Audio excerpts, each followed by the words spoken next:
No question what it was doing this, and at this point, this other boy, he said, "This can't be real," and she just did this head turn to him and just said, "I am real."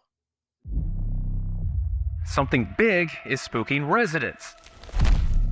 Multiple people have claimed to see a large furry animal trudging through the woods. I literally could see him from all the way over here. I started hearing it. It was very large, and it was running so fast. Of sorts for campers in Taos County. The Sheriff's Office is sharing safety tips on social media to protect yourself from Bigfoot. I saw something out of the corner of my eye off the side of the road in a culvert. It's not like a bear, and it wasn't like a coyote. I've never seen anything like that. No details, just big, like 10-foot foam, big thing. It freaked out, hit in the leg. I don't think it registered what it was. What's the likelihood that there are big animals that have gone undetected by scientists and by trained observers? Everybody, I am welcomed today by Adam. He had an encounter when he was a young man, and we're going to go ahead and get right on into it. So, Adam, welcome to the show. Thank you. So, tell me, how did it all transpire? This encounter happened in New Hampshire in about February. It happened in the month of February. It was 2003 or 04. And there was a clear blue sky when we first saw this being watching us from the edge of the tree line. Okay. We being myself, age 13, another boy, same age, and we did not have access to, nor were having any mind-altering substances or things that influenced our perception. So, although we did not discuss this afterward, because a lot of group witnesses, someone will refuse to talk about a thing like this, while other people become much more interested. So what happened first, sequentially, as I recall it, was that she was standing there just watching us. And that picture I showed before, I'm going to just pull up again briefly for folks. But this was allegedly taken in Tennessee sometime in the last few months and was featured on the channel of Brooke Stirr, Stirr. This is closer on it. And this is a damn near perfect outline of what we saw watching us, and we just heard this, like,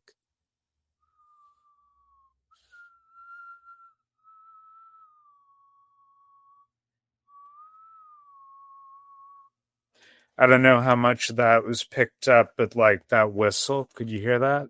Yeah. Yeah, this sort of odd dual tone whistle. And I remember from a distance, and that was just a very clear visual, and people were welcome to make of it what they will. But there were these tall, pointy ears, and this hunched over kind of posture, incredibly black, just ink black in the middle of a sunny afternoon. And one of the last things I remember before the infrasound, and which for people who haven't heard of this is a below human hearing level sound that like tigers and many other animals use, but it's like a growl that you can't hear but you feel in your bones. And it's why in a lot of cryptid encounters people talk about nausea, disorientation, giddiness, and sort of a sense of being off balance, which is taken as supernatural but actually now is scientifically understood, and you can find a lot about that now. So that was very off-putting. And I saw the legs, and again, the way that she was standing, and you can see here the digitigrade. And again, if this is AI, it's a clever AI that's doing a good job of mimicking what I remember, but long limbs and these legs that bend backward like a dog rather than like you would think of normal human knees. And I remember saying, what is that? Is that a bear? And the kid with me said, no, you idiot, look at its legs. And then the infrasound started and stuff gets hazy. And then she moved and it got really weird because she started by putting up a hand and just doing a clear, like a wave, or like I just did motion where you could see a thumb, you could see all the fingers, and she just gestured to us, made this greeting gesture, and because I'm a friendly person, I automatically waved back. And this sounds bizarre and it's going to get weirder, but that was when she came up to us in this very quick stride that covered about 100 feet in 4 seconds or less and came to a stop right in front of us to stare us down. And this is about the point where even when I censor the height, that she was actually 8 feet tall with bright yellow amber eyes watching us, just came up and was looking down at us like like almost laughing at us like, wow, you're a funny little pair, what am I gonna do with you? I'm kind of lost on what's happened. Okay, so let's. You and your buddy are. Where are y'all at? We were in New Hampshire. I don't No, I mean like where are you at? Like what's the location?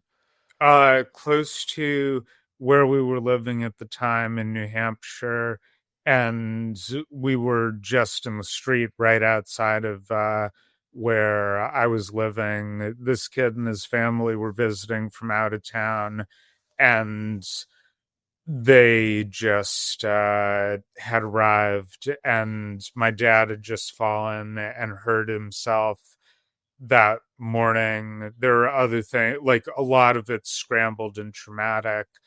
Okay, so what were y'all doing? Like, okay, you're right outside your friend's house.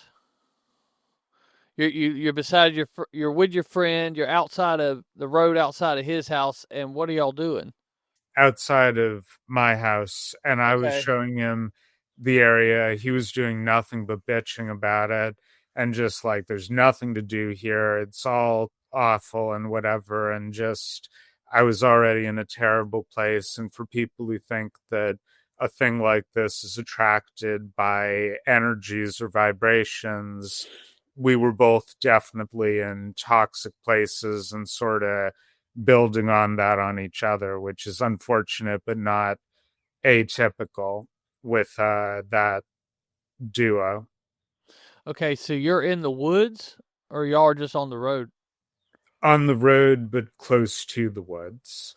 Okay, well, what happens? You're walking down the road, And then this thing popped up and was watching us and just came right up to us very quickly and looked us down and stared directly into my eyes and then turned and did the same thing to this other boy and made threatening communications, which I can talk in more depth about, but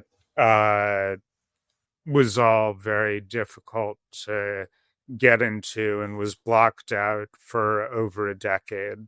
So it was all very fast and very shocking, but not scary, really, as much as awe-inspiring to see something like this so close.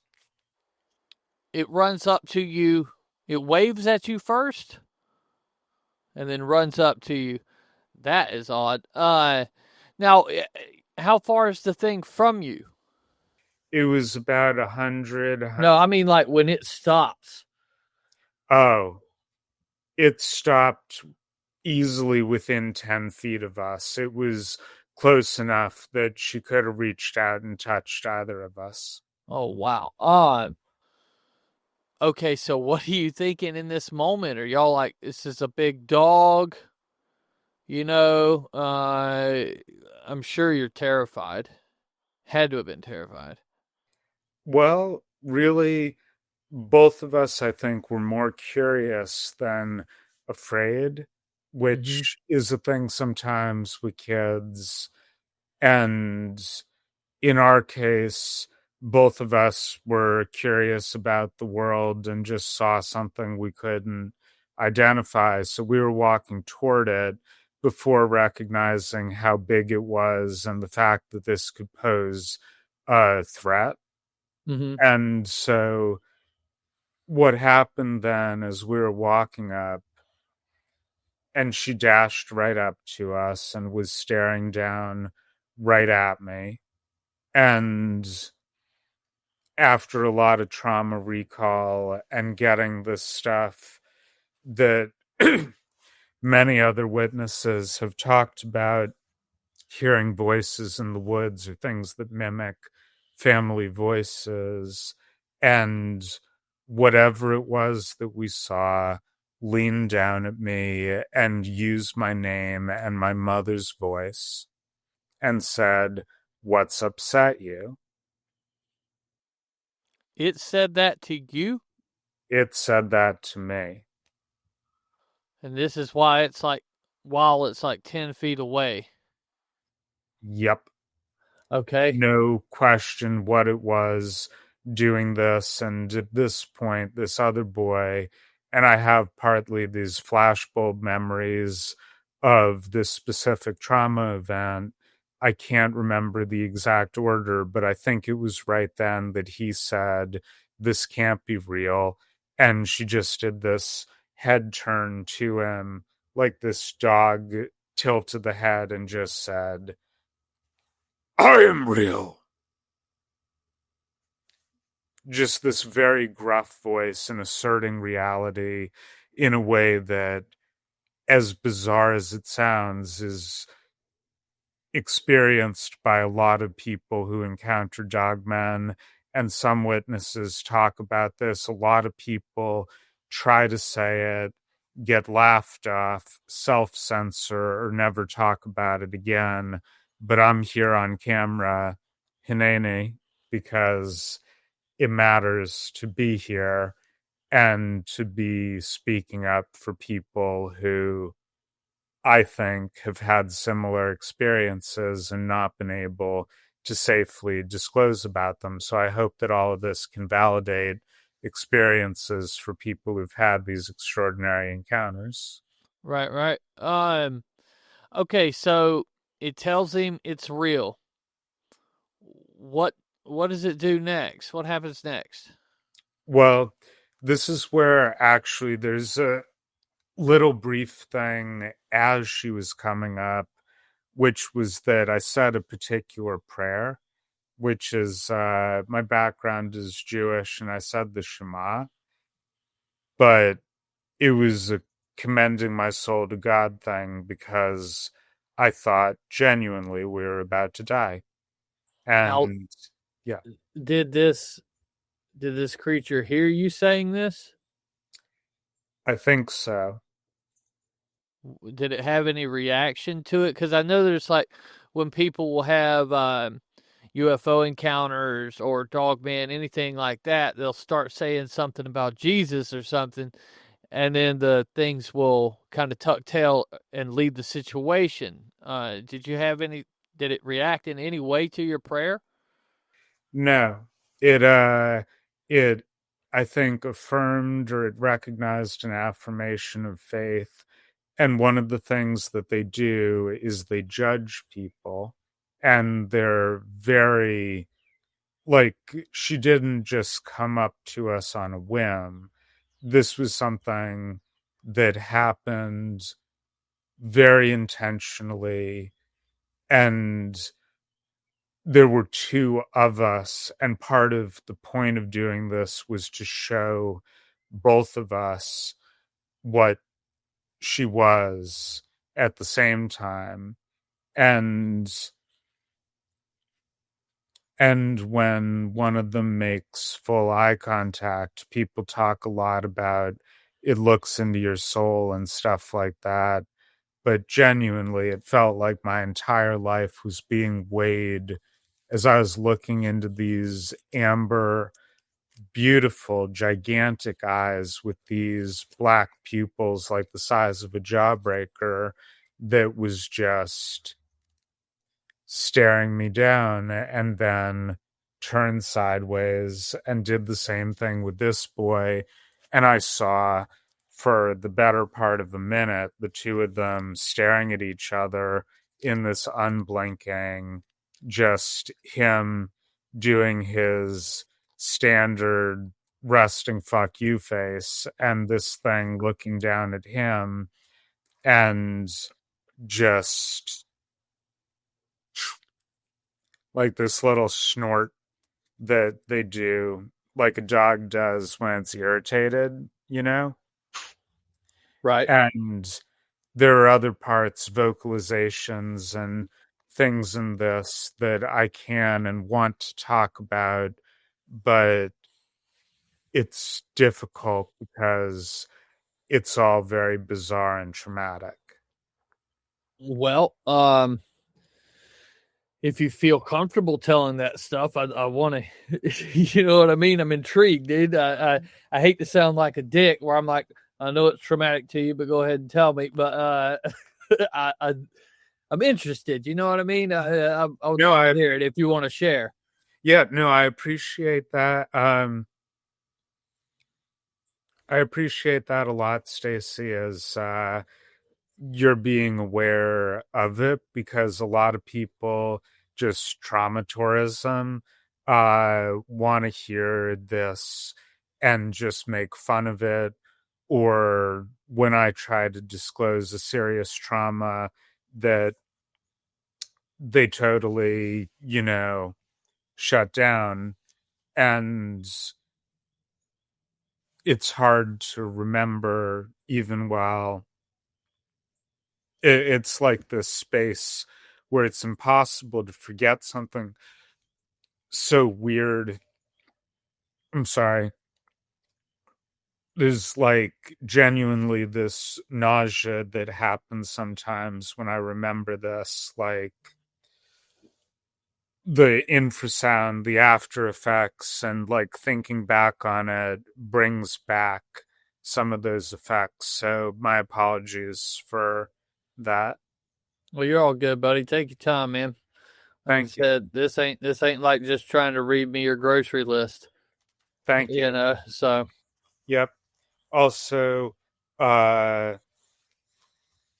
so height is one thing that people usually self-censor first, and I have a note here to remember: 8 feet tall, muscular but slim rather than bulked up, and no mane, which is often referred to by other people in Dogman encounters. But these are some of the physical traits that later made me consider that what we met might have been a female of the species, and treated us with a lot more nuance than just screaming in our faces or running us off, which was eventually what happened after this part that I still have blocked out of like an hour or more of lost time, and then us being chased out by this thing behind us just going like, run! And people have laughed at this, but just literally midway between a growl and a word, just like, run! Run! Kind of like Christian Bale's Batman. Thank you.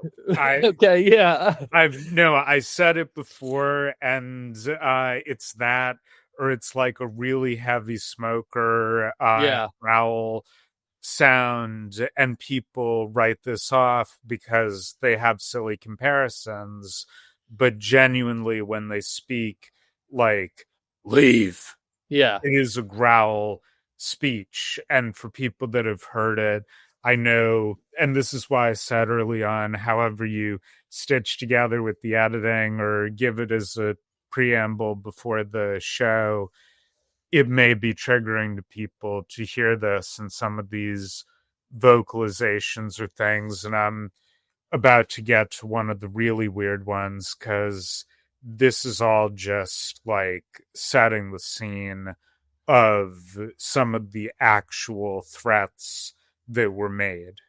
Okay. So, okay, hold on. Just chronologically, just so I don't get lost. No, go for it. It just spoke to you and turned its head to your friend and said, "I'm real," and then like huffed, and then that's where we left off. Yep. Okay. Yeah. And my apologies if any of this does need to be stitched together more. Oh, you're good, man. You're good. My audience isn't as slow as I am. Yep. So a thing that that happened with the encounter at this point was the vocal mimicry stuff, where she mimicked both of my parents' voices and then his mother and his little brother's voice.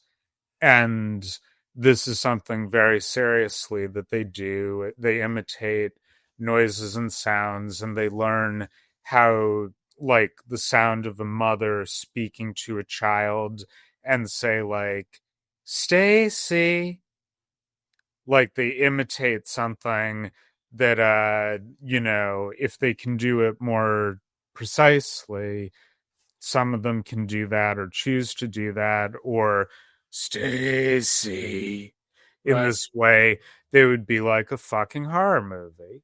Mm-hmm. But I remember her speaking my name in that tone and asking what had upset me. And I said my dad had fallen and hurt himself. And she asked this in my mother's voice. And then when I said that, she used my father's voice saying, "Oh, don't worry about me. I'll be fine." And in this almost comical way. And then whenever she'd said the things that I can't remember and turned her attention to this other boy, I remember her looking down at him and in his mother's voice first just going like, "Oh, what am I gonna do with you?" Just in this sarcastic tone. And then uh after that, just looking down. And I'm gonna actually try to tell this two ways. First, the thing that I said for a long time, and then the exact thing as I remember it now. Okay. Because trauma recovery is weird. And for a long time, I could only remember that she was very threatening or mocking him, and that there was some element of, it's really hard to explain, but I remember thinking for a long time it was like she understood that he liked to hurt little things, this kid, and like she was saying, "Come on, why don't you take a shot at me?" And it was only somewhat recently when I heard from a number of speech encounters people have shared on other channels. They know how to mimic cries for help. They know how to say some things, and they're advanced in ways that understand predation and influence in ways that are very disturbing. And in this case, what she specifically said to him in his brother's voice, but turning into this growl, as I have it exactly, it was like, come on, hit me. Hit me. Go ahead and do it. I dare you. Do it. Do it. Do it now. And just stared him down. And just this. And I don't remember if this was totally allowed or it was just this grin and this look down at him, but just like, coward. And I know people say it's silly or it sounds like Christian Bale and doing this, but really they talk like they're barking. And another of the things that they do that I remember is conditional speech, which is to say they give you a choice. They say, I could do this, but I am choosing not to, as in, I could eat you right now, but I am choosing not to do this thing. Or I am daring you to hit me. It is your choice. And giving someone an impossible choice, because if you escalate, you give them an opening to do the same. And if you're an adult with a gun and you think that maybe this is something you can come out on top of, people can argue that one out. But as two unarmed 13-year-old boys taken entirely aback by this situation, that was just not an option. Wow. So okay, it says this to your friend. What happens now? Now I make a correction. I wouldn't say friend. I would say companion. He was Okay. yeah, and in recognizing some of this stuff from a lot later, I think that part of why she approached us was that I was familiar to her and he and his family were visiting, uh, and she recognized a toxic outside influence and another person that she did recognize who would walk alone in the woods and whistle to myself or just hum on my own and do this relatively often. And we'd been there for 6 or 7 years. So, to whatever extent I can make sense of it, not as a demonic or supernatural thing, I think that they are capable of imitating voices, remembering people nearby, and even hearing people who had just shown up, and in a short time being able to mimic cadence and tone in a way that is intentionally off putting to people. So it's not something they're doing for fun. And I want to emphasize it is not something you brought on yourself. It's not something broken about you that you saw one and you're not being punished by a demon. These things, I believe, are very elusive, but biological beings and even cousins of ours, as some people are more able to conceptualize with Bigfoot, but really, dogmen have society to some extent. They remove their dead, and it's speculated that they even bury their dead and observe mourning rituals like elephants and many other animals do. And the human animal is sometimes noted for this too. Okay. But what happens next? Like you got me. You keep Okay. wandering off, bro. Yeah, Like, no, I'm sorry. It gets no, you're good. I'm just like yeah, curious. no, it What's gets happening? really it just gets scrambled. I remember this. I remembered the threat, and because you're asking and we're pushing at it, I remember some kind of movement, and I can't remember how. I can't remember if we were told or pushed or something, but we went into the woods with her, and there were other interactions that happened. There's at least one more of them that we did not see initially, but interacted with us as well. And I'm pretty sure that was a male. That was the one that chased us out. And we were also told in the course of all this to forget that we saw them and to tell nobody. So what happened? It's really an hour or more that we lost. And I remember it being closer to dusk when we were running and just thinking I couldn't possibly run any faster. And then hearing these enormous footsteps and that voice and just like taking off. And I remember running after him. And when we got to somewhere inside.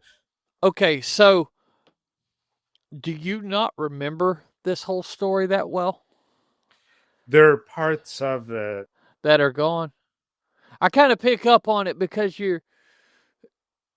like when we go into certain parts, you just start, it's either like you're giving me a Cliff Notes version but you said you had like missing time and kind of fragmented memories of this, right? So I take it the part when y'all are on the pavement, you remember pretty clearly. That's what I remember most clearly, and thinking, was this a nightmare? Was this something I'm misremembering? And part of just knowing Redacted was there with me. Right.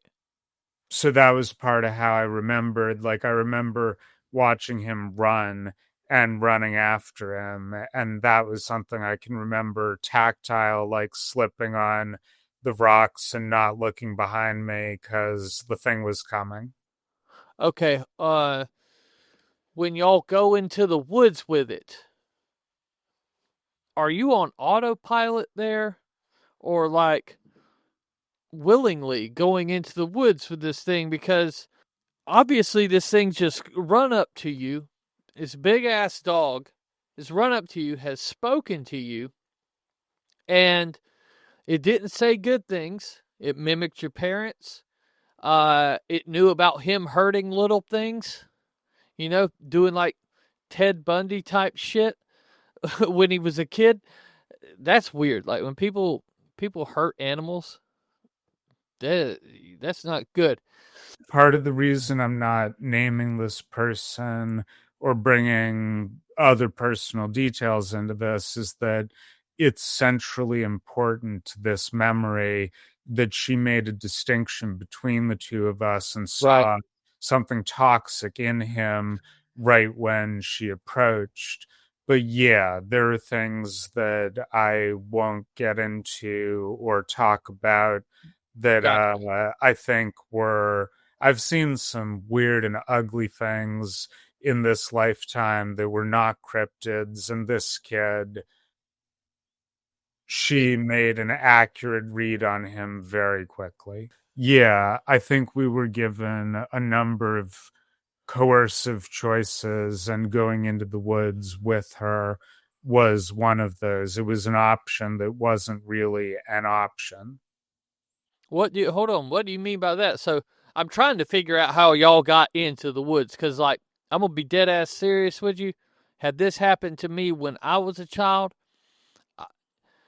I would have I most likely would have just ran, right? When the dog come out, I would have just took my chances and ran. I'm trying to understand, and don't take this any way like I'm fucking interrogating you or something, because I'm not.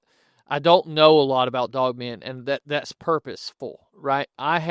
It's the same thing I did with Bigfoot.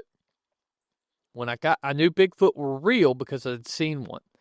And then I start getting into the nuances of the internet, and I got off of it immediately because I didn't want that to pollute my mind. I wanted people's encounters that I talked to influence my belief and mix in with my personal experiences, right? Instead of what everybody's saying.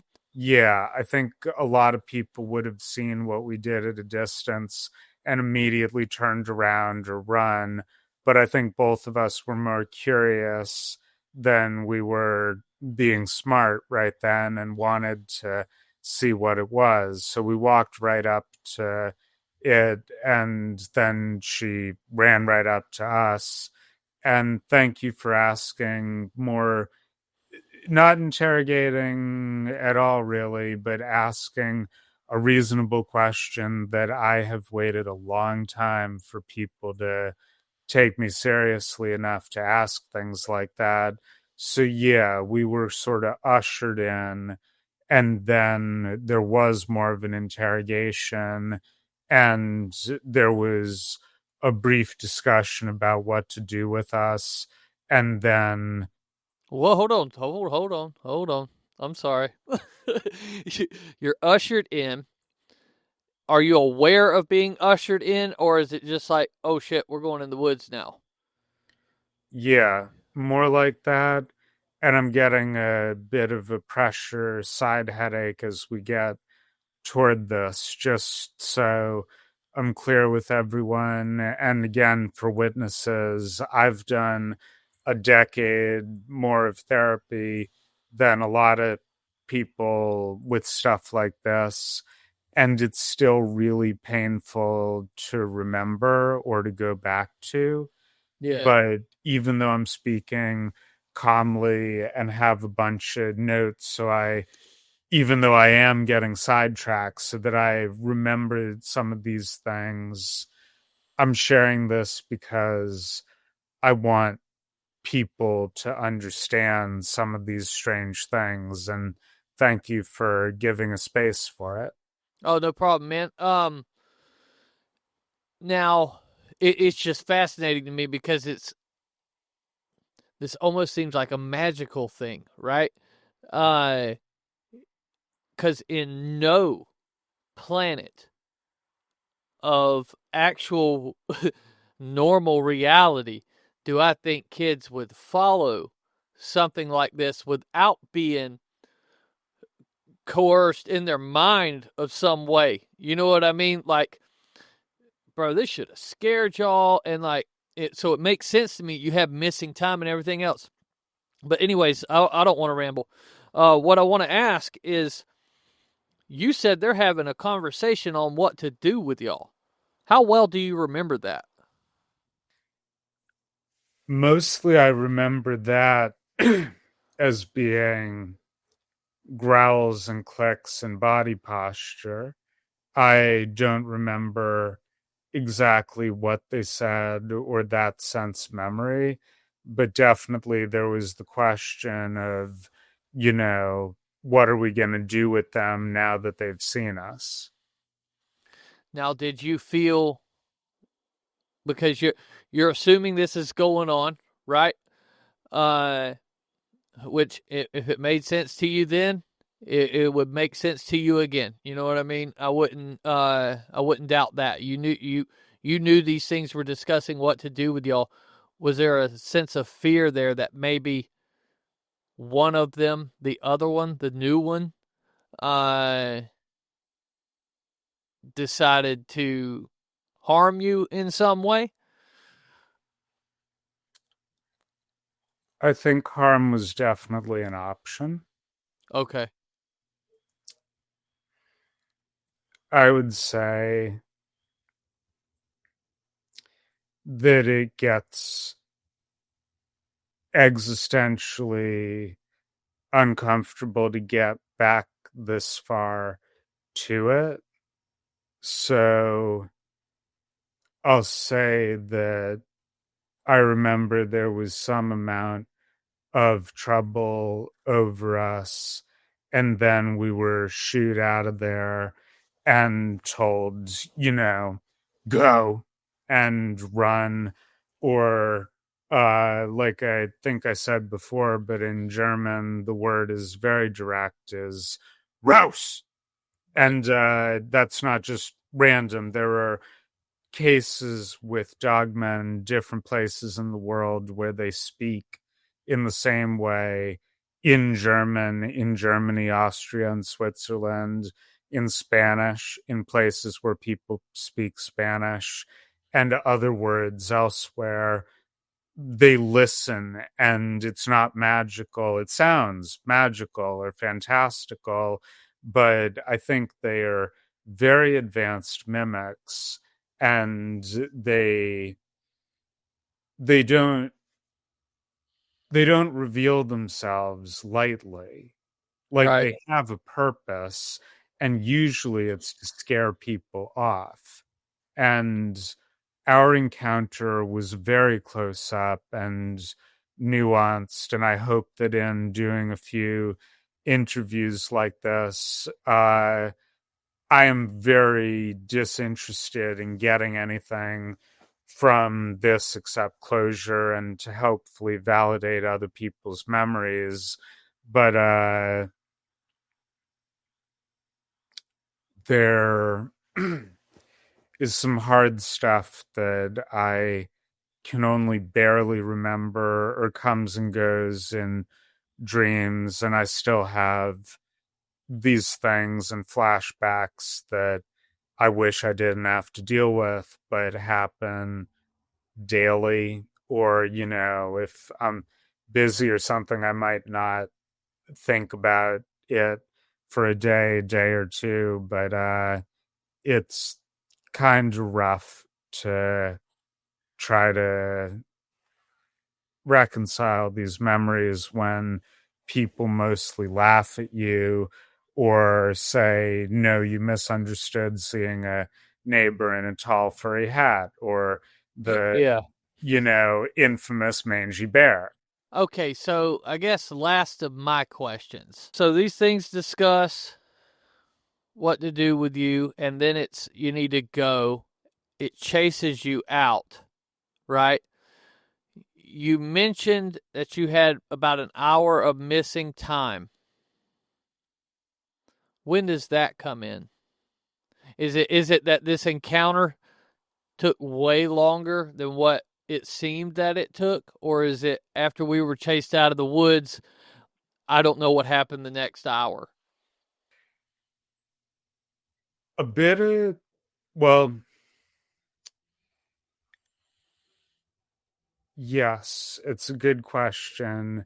The part that was more in the woods, I remember certain things we were told that I can't totally unpack right now, Okay. uh, but were given to us, and an obligation I was put under, plus the thing about, you know, forget you saw us for now. And it's a memory I've gradually unlocked, but has been resistant to being remembered. And that's a trauma thing. This is some heavy CPTSD, the C being for complex. So, yeah, a lot of that's blocked out. The running, I can only remember because there had to be a way we got from one place to the other. And in remembering it, I remember running across this little bridge and the stones underfoot and the sound of these enormous footsteps behind us and that voice screaming at us. But it was darker then. Like, it started when it was a bright blue afternoon, and I remember it being closer to dusk. So I can't account for the time. And after we got back to where our families were, everyone was dealing with my dad's injury, and that kind of became the thing of the day and the weekend. So neither of us were like asked about this, and the other boy refused to discuss it at that time or ever since, and eventually ghosted me entirely on account of it all. Okay.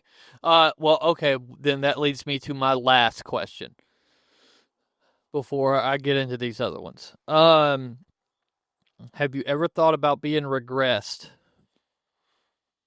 Like a hypnosis regression like they do with abductees of UFO encounters? Have you ever thought about that, or is that something that you would be interested in doing?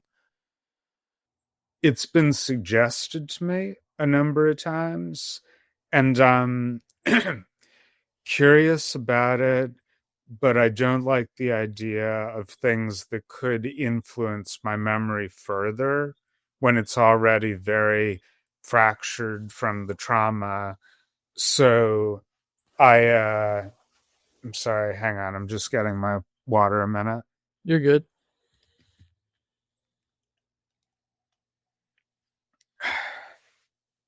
But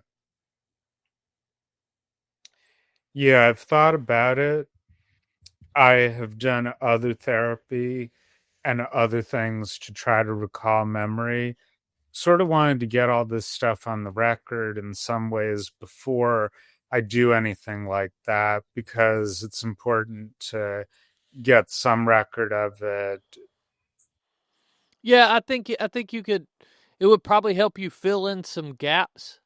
And I don't mean to sound like pro do this, because like my buddy had an encounter, and we lined up a hypnotist.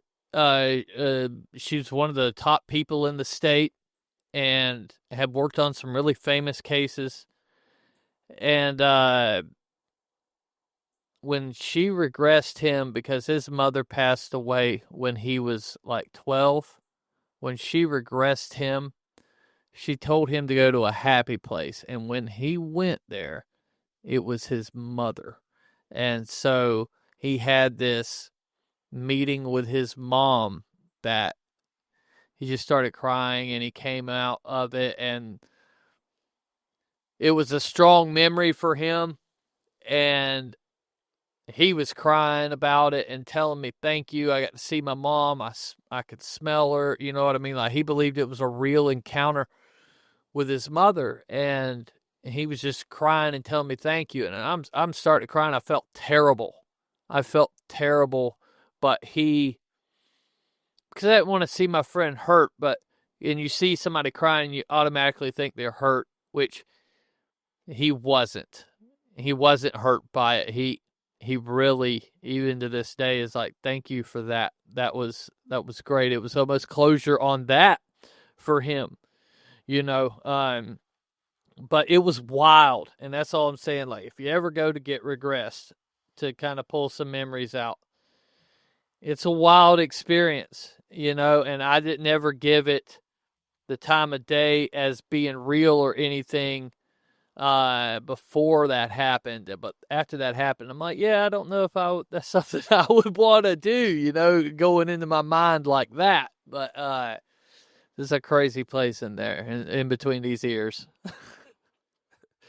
So there are some posts or some questions that were submitted before. Would you like to ask some of those, and I can? Yeah, there's really only, because you basically answered this one guy, every question this one guy had already, except for the hands. What did the hands look like?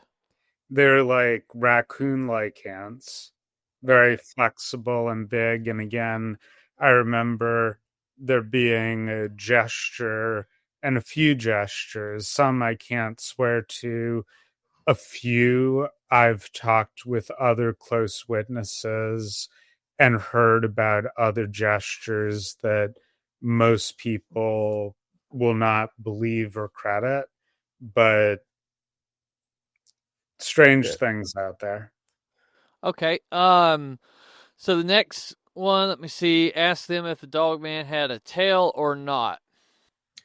I was not in a position to see that. A lot of people ask, but the one that we saw just came right up to us, and the only clear memory I have of one of them by daylight was only head on. And then, speaking of head on, once she was close enough, just these eyes and a face the size of a chair just staring down at me. Okay. The fur, did it look nice and clean and cared for, or did it look dirty and matted? Yes, clean, cared for, well groomed. And also, I remember a musky sort of scent, but not unpleasant or foul or anything. Okay, so this one from Joshua Strange. He says, how has your perspective on life changed knowing you encountered pure evil? What's changed since? Routine, religious beliefs, personal relationships. Now, this question is based on him believing what you encountered as pure evil. Do you share that belief as well? I do not. Thank you for the question and for framing it that way. I think that a lot of people consider them entirely demonic, which I understand. If you see something with bright red eyes that's staring at you from the woods, you could think it's something demonic, but their behavior is often watchful. I think that if you take shots at them, you're going to piss anyone off, especially if you're in their territory and where their kids play or whatever their equivalent thing is, or they feel that you're threatening them and their hunting grounds, which are a few stories I've heard of dogmen like taking someone's kill and just saying, mine. Right. And again, sounds ridiculous, sounds implausible, but there are people who assert they have seriously heard something like that as a territorial or object based boundary, or even something like, you are mine now. Right. You kept saying mimicry earlier, that they're really good at mimicry. But this would almost be beyond a mimic, because it's not like they're mimicking what you just said. That would be a mimic. Like if you said, okay, so with some Bigfoot encounters, I've heard people say they speak, but what they're saying is, oh, fuck, or shit, like that. Like they're trying to, and I can only imagine is that when somebody seen this thing before, they said, oh, fuck. And so it's mimicking that. What's happening with you, and in your instance, is that it understands what it's saying. It's not mimicking. It knows the language. It's putting out things with meaning, which would show a much higher intelligence than something that would just be mimicking and not really knowing what's coming out of its mouth. What's coming out of its mouth in your case, and maybe from what you say, other cases too. I'm not that deep into the Dogman stuff. They understand. They know the language. They know what they're saying to you. Okay, with that said, and this will be the last question I ask you, do you believe these things are just a biological of this realm of our reality creature, or do you think there's something else to them? Maybe that be paranormal, demonic, spiritual, whatever you want to call it. Well, I know from close observation and from various sensory memory things, like the fact that if it were psychic, then I wouldn't have heard what she was saying to him. I heard that aloud. So these are some of these things. When it comes to direct vocalizations like these and intelligent speech, I think that, yeah, they're capable of.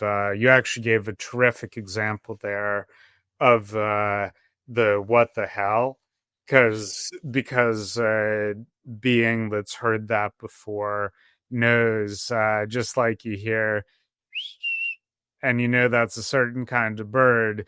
I could imagine a cryptid hearing what the hell and thinking that's just a sound humans make. Right. So, And probably if dogmen pick up a local language wherever they are, I bet that they know the local phrase for what the hell is that wherever they live. right. But that wouldn't help it out in your case where it's saying, don't worry about that. Or, why don't you take a swing at me? You know, that's understanding, and that to me, right? Yeah, that to me seems like there's got to be something more than an upright dog that has just eluded science for thousands of years. Yeah, absolutely. And I think that they are biological, they're physical beings as we understand them, and that if there is a supernatural component to them, I think that they have a capacity for spirituality like humans do. And I think they may be capable of doing other things psychically or in spiritual realms that are not generally understood, but I can't claim that or prove that. So, what I know without having any hair samples or direct pictures of the ones that I remember, but I definitely I have very distinct memories of the event and things around it.